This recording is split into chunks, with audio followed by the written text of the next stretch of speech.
Patay ang 3 umanong tulak ng droga sa operasyon ng pulisya sa Maynila. May mga napatay ring drug suspects sa police operation sa Batangas at Laguna. Makibalita tayo kay Michael Sison.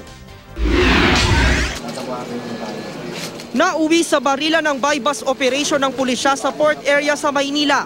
Isang asset ang nagpanggap na buyer at bibili ng droga sa bahay ng isang alias Robbie.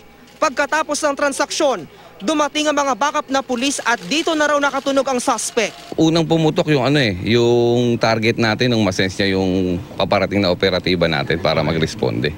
Then nagkapalitan na nagkaputukan na. Napatay sa engkwentro si alias Robbie at 2 kasabot daw nito na sina Sahir Muhammad Omar at isang di pa nakikilalang lalaki. Nakuha sa crime scene ng isang baril, mga pakete ng umano'y shabu at drug paraphernalia. Sa isang buy-bust operation din napatay ang isa umanong tulak ng droga sa Lipa City, Batangas. Dead on arrival sa ospital, si Rudy Pagkaliwanangan habang arestado naman ang sinasabing kasabot nitong si Ramilito Egia. Ayon sa pulisya, nagpanggap ang isang pulis bilang buyer ng droga. Nang magkabigayan na, aarestuhin na sana si Pagkaliwanangan pero nagpaputok umano ito ng baril pero nagmintis. Dito na dumepensa ang mga pulis at napatay si Pagkaliwanangan. Nakuha sa mga suspect ang 2 baril at 4 na pakete ng hinihinalang shabu. Aminado si Egia na gumagamit siya ng droga pero hindi raw siya tulak.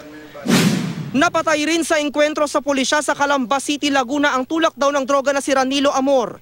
Nakuha sa suspect ang isang kalibre 45 baril at 4 na sachet ng hinihinalang shabu.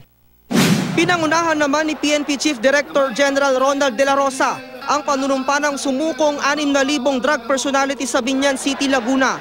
Ang mga sumuko galing sa iba't ibang lalawigan sa Calabarzon. Sa talumpati ni De La Rosa, sinabi nitong tutulong ang China sa kampanya kontra droga ng PNP. Very bright attention natin sa ating war against drugs. Dahil pagkatsay at tulungan.